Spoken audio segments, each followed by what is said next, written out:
So I'm going to introduce our first speaker, and our first speaker is Nick Hall, the Chief Executive and Founder of the digital tourism think tank and the company SE1 Media. And we're going to get an insight into digital trends and travel. So please welcome to the stage, Nick.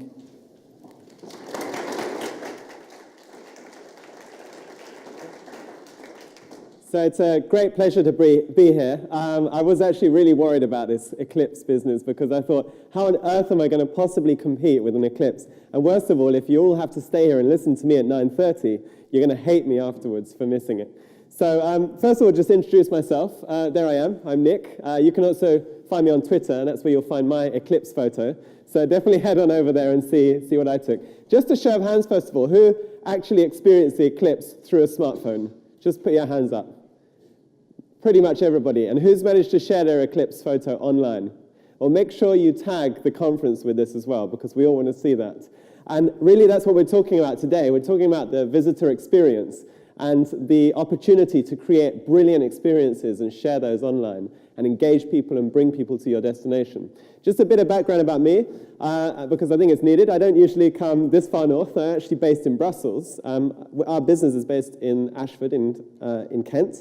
And we work with lots of tourism businesses and also lots and lots of destinations across the whole of Europe, the Middle East, and Africa. So we have the luxury of being able to see what's going on and what different trends are how they're being tackled by businesses across the whole of the world, which is really exciting. And I'm hopefully going to have the opportunity to share some of those insights with you today. So first of all, I'm just going to sort of start with a picture I found online of a regular business owner. And hopefully this is the sort of person that you can all relate to. Just have a show of hands. Who here works or owns or is involved as a small business in the tourism industry? If you consider yourself a small business, just put your hands up. So yeah, around half of you. And this is what makes tourism such a unique industry. Its fabric is made up of lots and lots of micro and small and medium-sized businesses which are really, really passionate about what they do. And their entry into tourism comes out of their personal passion for what they do before any other kind of business objective. This is also one of the challenges as businesses in tourism, because it's also really important to understand the bigger consumer trends and to stay relevant, in particular with really fast changes happening in the digital landscape. So I'm going to just talk a bit about that today. And I think the first thing to start off with is to thinking about the visitor buying cycle. There are many different versions of the buying cycle, and what I've done here is I've shamelessly simplified it around our logo, just to give you an idea of those key stages. So the visitor goes from a place of being unaware to dreaming and getting inspiration about a destination or a business, through to learning more about it, starting to plan their trip, to booking, to converting, and then to sharing and having that really great experience. And we always used to talk about the sharing part being the post-trip part, and the experience being something different. But of course, as you've all shown us today, the experience and the sharing very much go hand in hand because of social media. So all of these changes and the rapid development of technology has forced us to really look at the whole visitor buying cycle in a different way. And I think to just bring it down to the key things that are really important to think about, we've sort of summarized 3 big changes. And the first is pretty simple. It's to think like a real person, think like a human, put yourself in your customer's shoes. This is so important in order to succeed online, because it's really important you engage and you build relationships with your visitors. And there are a number of ways in which you have to sort of think about the human aspect of your business. First is in the awareness stage, the huge importance of storytelling, telling all of the different stories and angles behind your business. In the planning stage, helping people to put together lots of ideas, to skim different pieces of information, different snippets from all across the web, their opinion, thought leaders, people who are influential, who help them put together ideas and help them form a sort of final decision on what they're going to do and how they're going to experience. Opinions, I think anybody here who is in the accommodation sector knows just how important customer opinion is and just how transparent the web is. And for many businesses, this has been something that's really challenging to work with. But I know as well that the tourism industry in Edinburgh has also really understood the importance of working with review sites and actually working with their customers to make sure they perform really well there. And of course, the last is the hashtag. It's a million-dollar question, who created the hashtag? It's a really amazing invention. It's something very simple, and it allows you to curate and organize all of those experiences. So I don't actually know what the hashtag for the solar eclipse was, but I had a guess that it was solar eclipse. So I guess you can find lots of pictures with that hashtag there.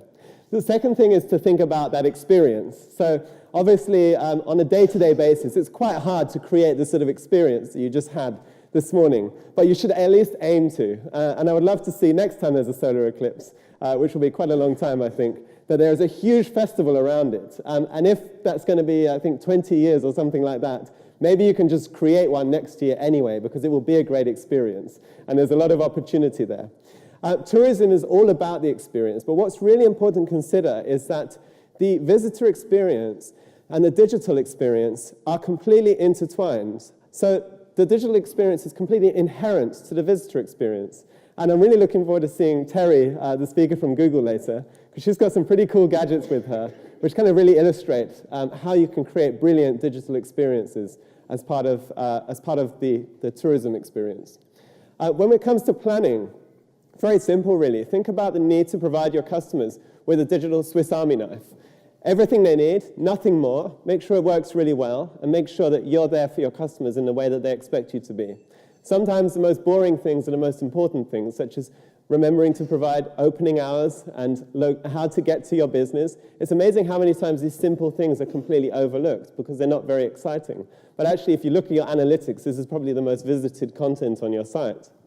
When it comes to booking, simple, take away all the steps, take away all the barriers, and this is particularly the case in mobile, where we see people really need to be able to book in 2 or 3 taps, and need to have a really seamless and quick booking process in order to convert them. And of course, in the sharing stage, to think about internet being a human right, and this is certainly how your tourists are thinking about it. I was actually really impressed. I thought I would try out the tram. I heard a lot about it, a lot of controversy, so I thought I'd jump on it and see how it is. And I was really pleasantly surprised to see that it has free Wi-Fi. And then when I got off the tram, I was really impressed to see that all the buses, even those little ones that probably go around all of the different estates outside of Edinburgh, they all have Wi-Fi. So I thought this was really brilliant. And it's really about thinking about how to connect and keep people connected. And of course, in particular, your long-haul visitors, Americans, for example, they're going to be whacked with hefty roaming charges. So it's really important that you can keep them connected. And it's not just about encouraging them to share, it's also about guest satisfaction. People expect this as part of a good experience. And then the third is to really think about the impact of mobile. And I think we're going to hear a lot about mobile, a lot of different technologies around mobile today. But mobile has absolutely transformed every single aspect of tourism. And when we started thinking about mobile, we were really focused on the experience part because we were seeing very sort of specific applications to help people guide them around a city. But this has really changed. It's much, much more than that now.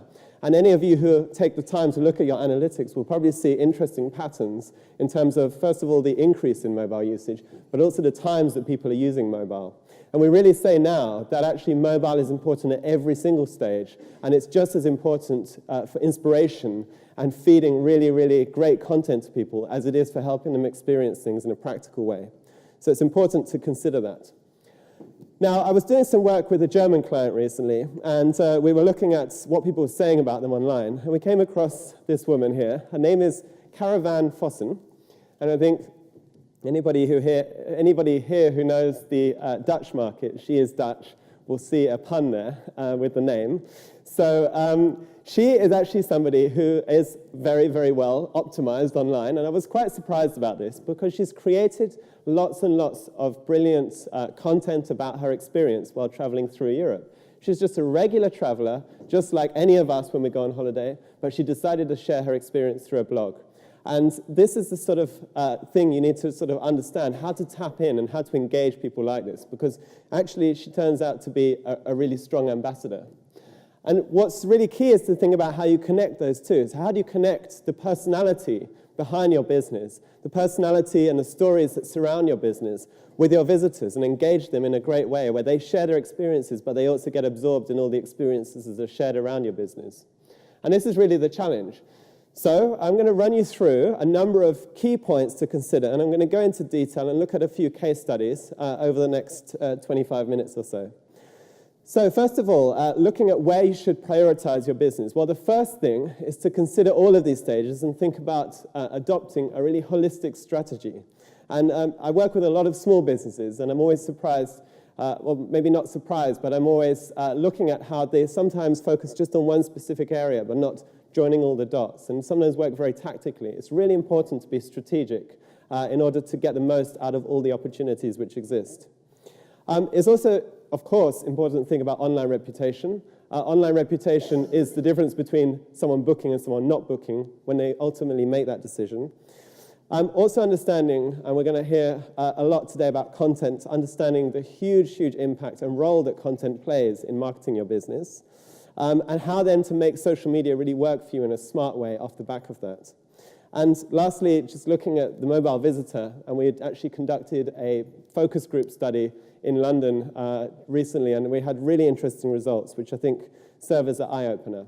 So first of all, let's just start with this holistic strategy. So you've got to think about your business in the center of that buying cycle, and you've got to really think about how you're engaging people in different ways throughout that process where they have different touch points with your business. And the way in which you engage people is going to be quite different at different stages. As a business, your success is around the brand and the identity that you've created for yourselves. And that's not necessarily about shoving your brand at people, but it's about the whole approach which you take to communicating who you are and what you do. And of course, storytelling is really, really important here, and all of these different aspects that I touched on. I think we're going to hear a bit about beacons later on, so I thought I would stick one in there, because I thought that's really something interesting in the pipeline. I think we're going to see a lot more case studies there. But it's really important to think about the whole holistic approach and how you engage and how you work with all these different opportunities.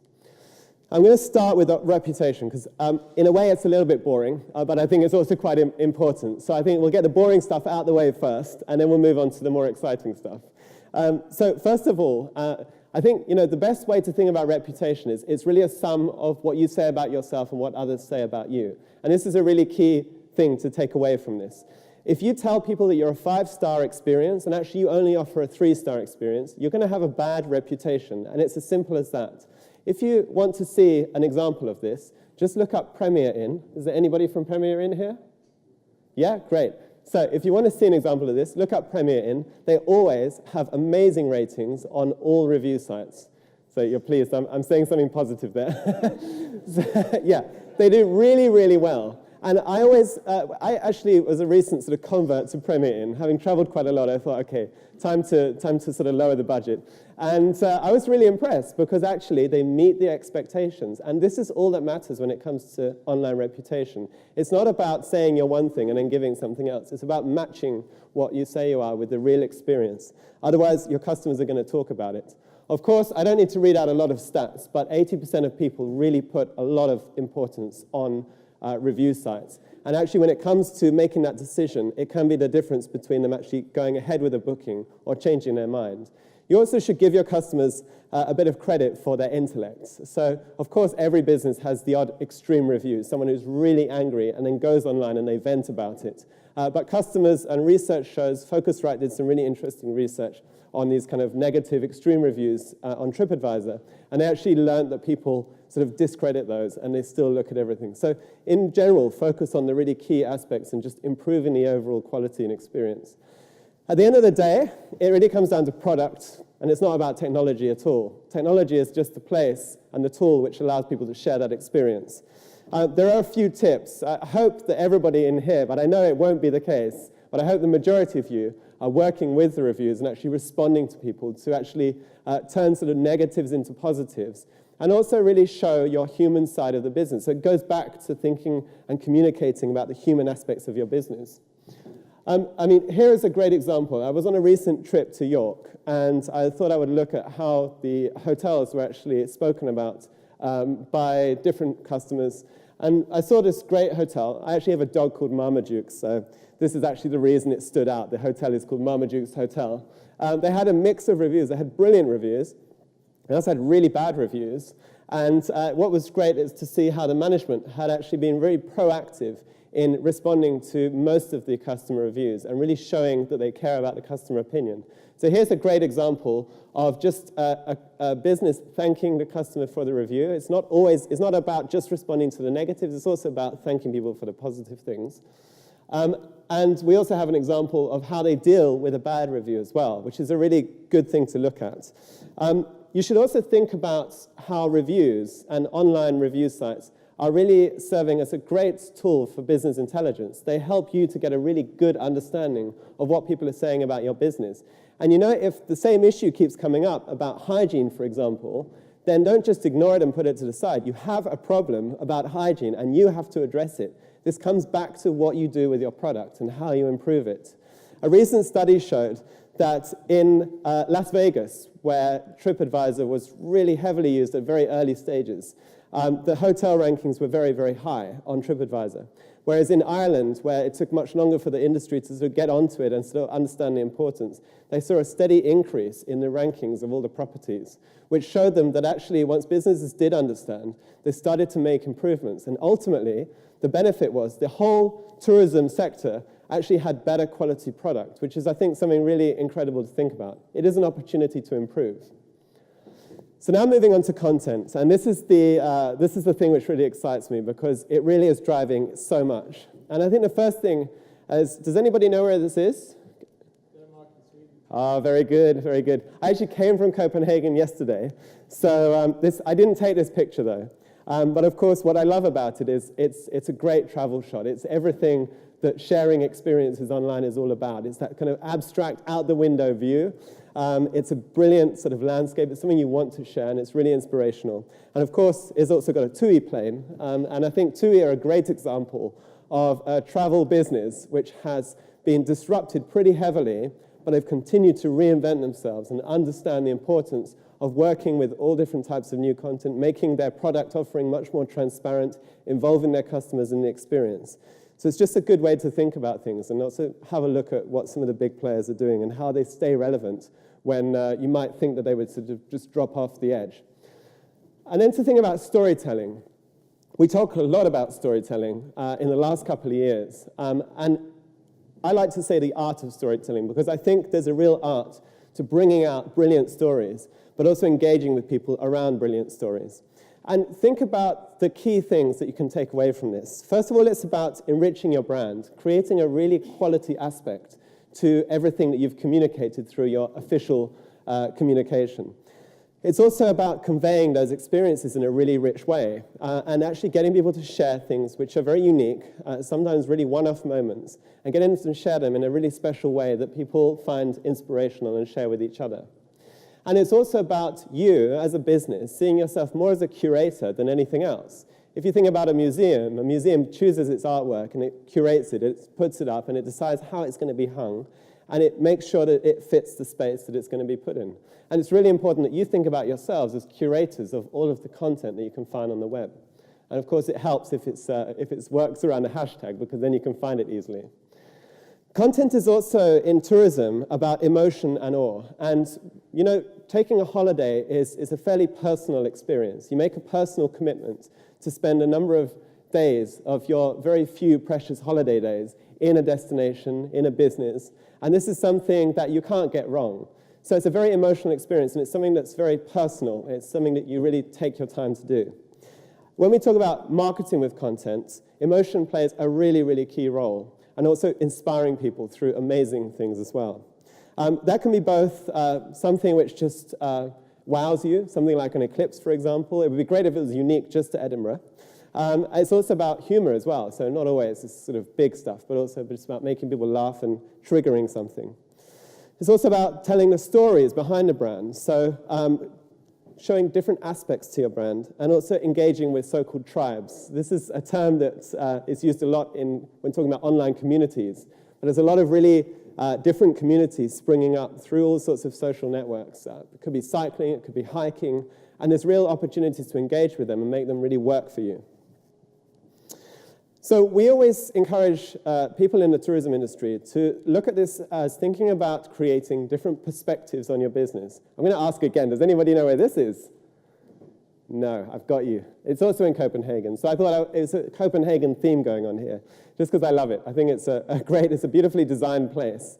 Think about creating different perspectives on your business and how to show the range of perspectives that your business has to offer, but also through the eyes of different people.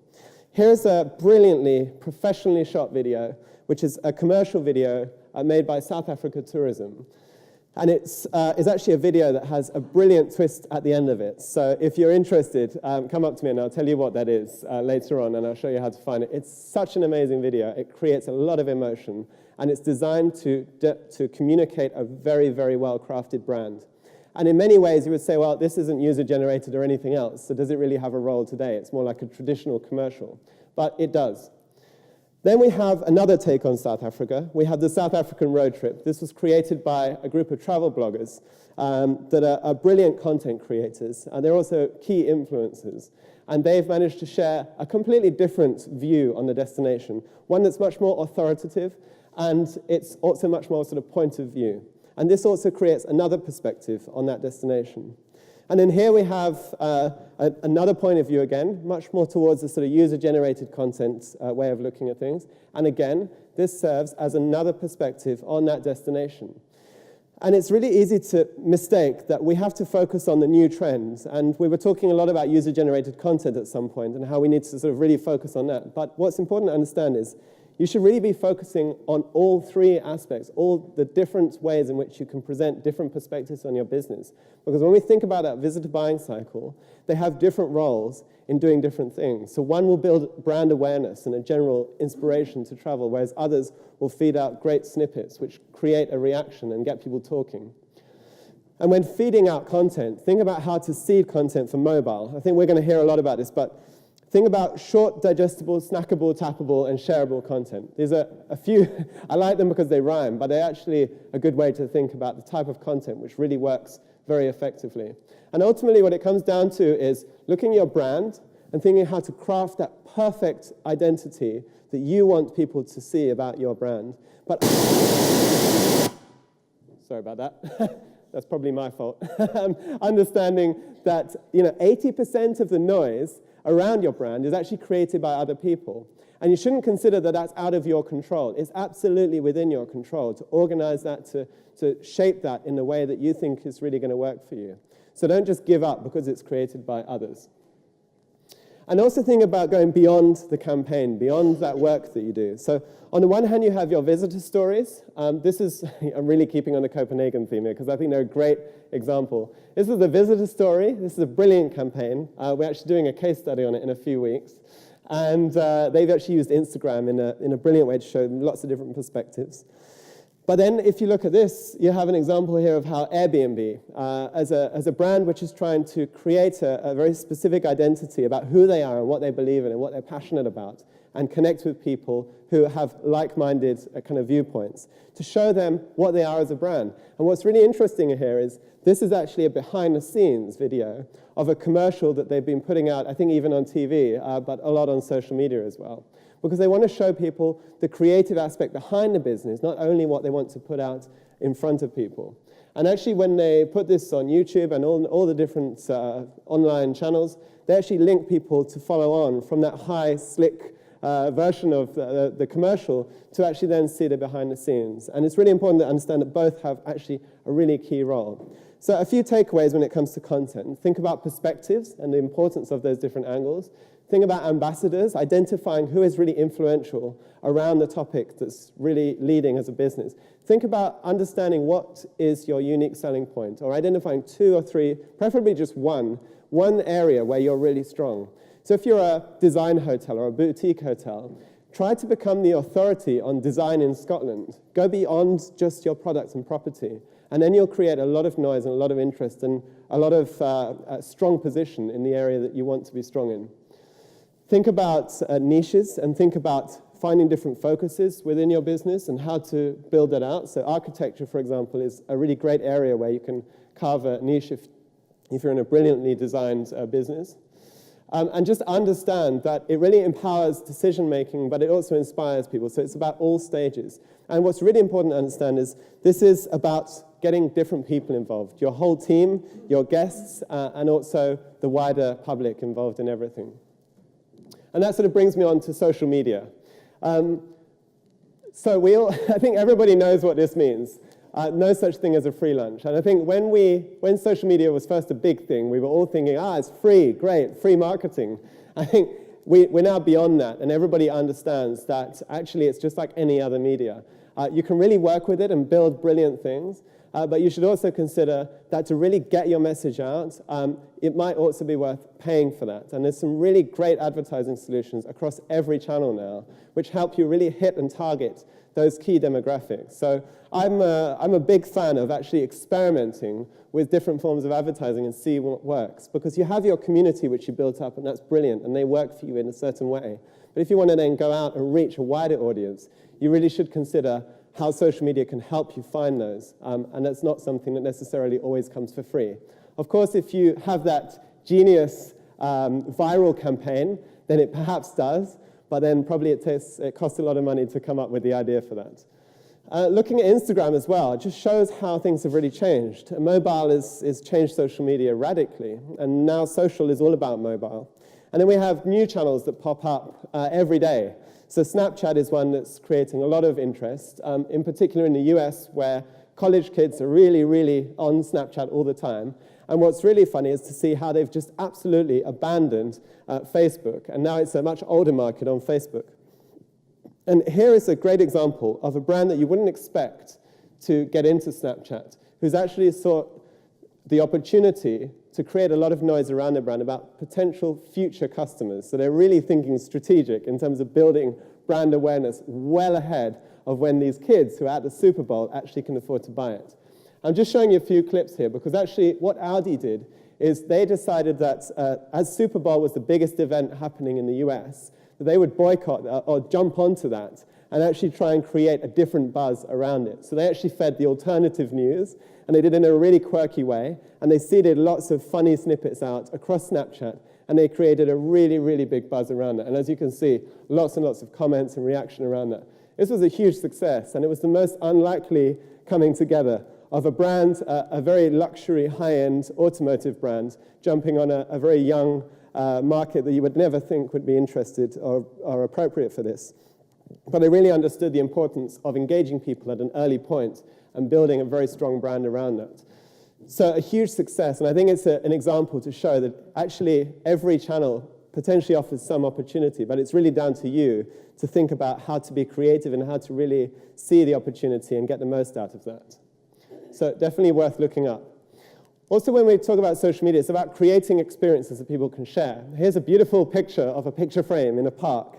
And it's these little things which encourage people to share brilliant moments. We sort of call them sort of Instagram spots, where people can actually, it's a bit like the old sort of Kodak moment, but actually creating moments where people really want to share. Quirky little things. Picture frames are brilliant. People love to jump in a picture frame, take a picture, and share it with their friends. And when you think about your business and how people interact with your business, sometimes it's the simplest things that can really get people talking and sharing. So it's not all about digital. Here is another example of a store, a brand, which actually used their shop front to get people to jump into the shop and actually put themselves in the ad.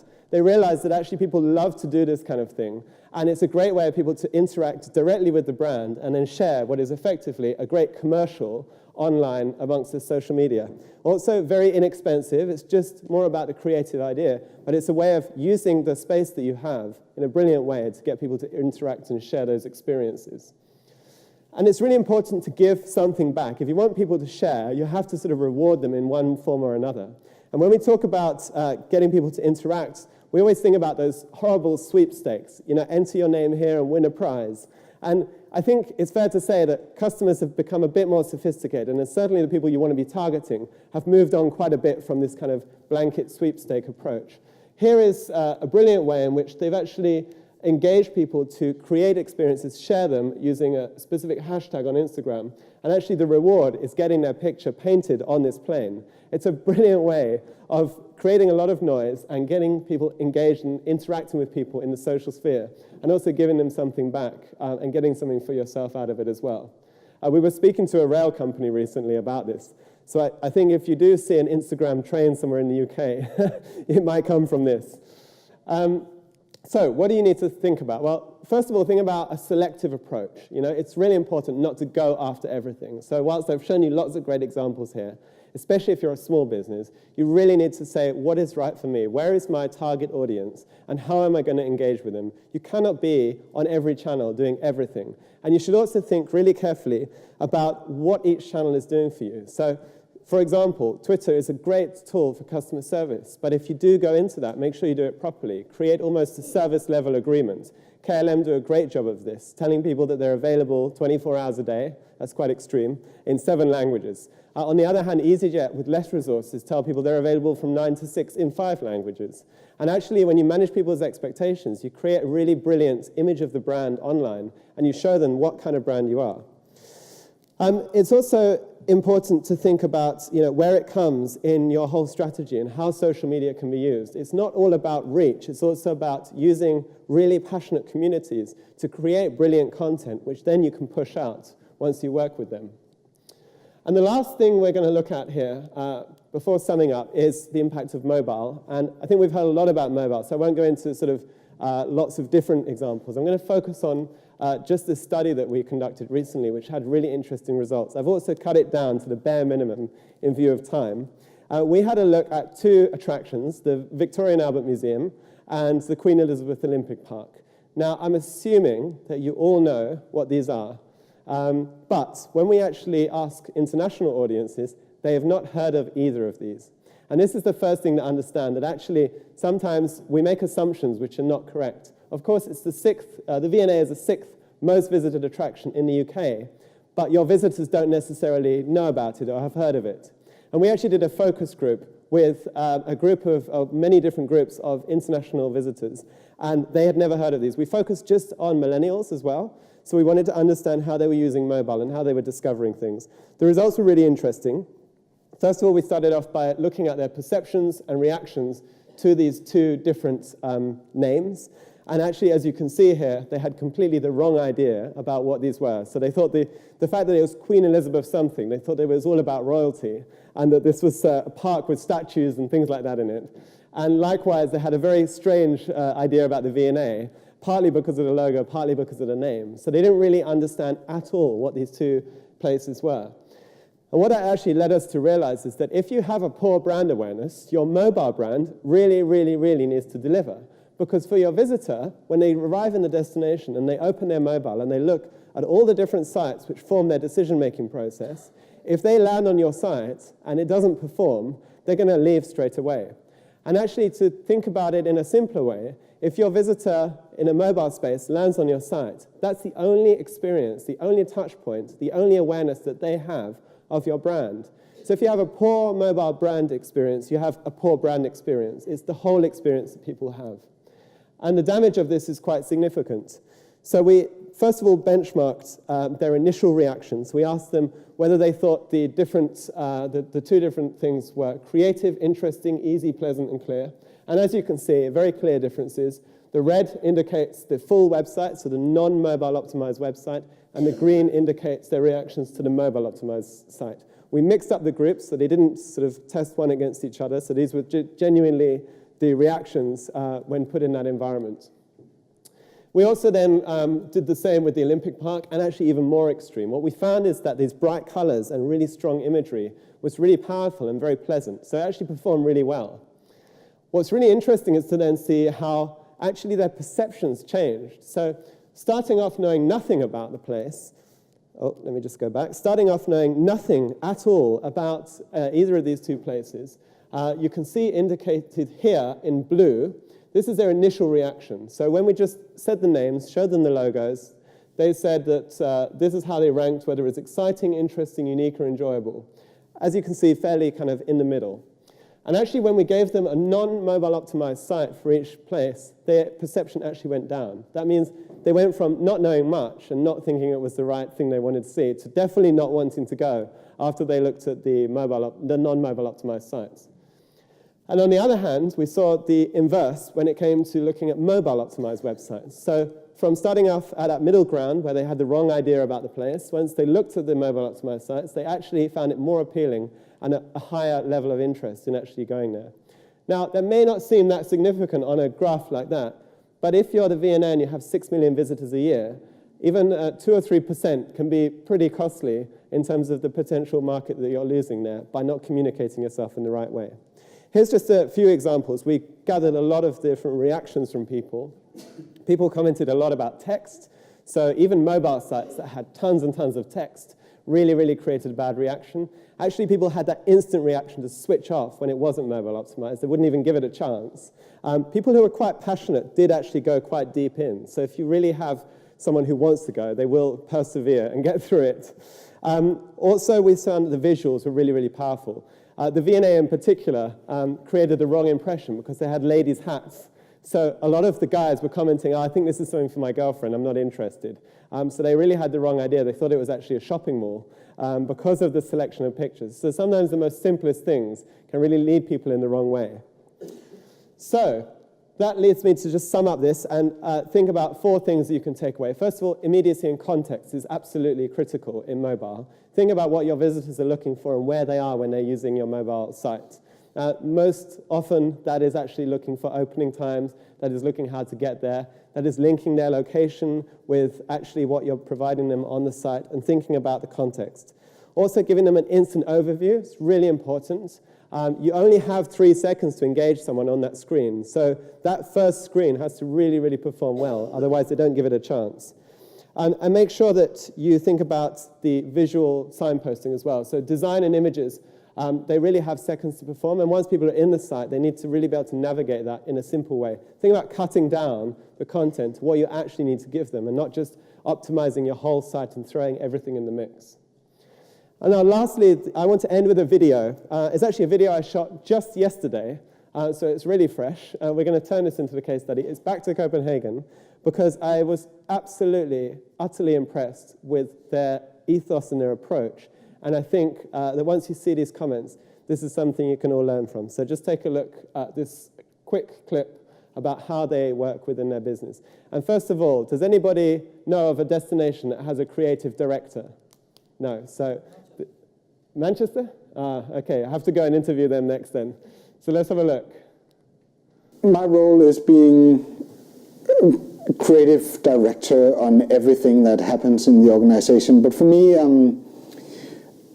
I really don't like that. I don't like the title. I usually try to talk around it. Okay, I might be able to do graphic stuff on a computer, but for me, creativity is not a title. It's something you bring into your work, whether you're on a strategic level or you're on a graphic level or you're editing video.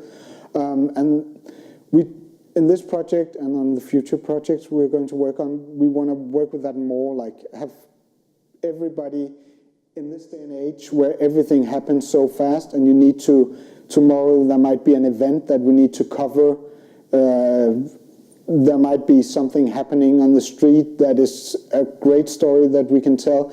Everybody needs to move fast and have a creative angle on it. And I might not be around. I might be in a meeting all day tomorrow.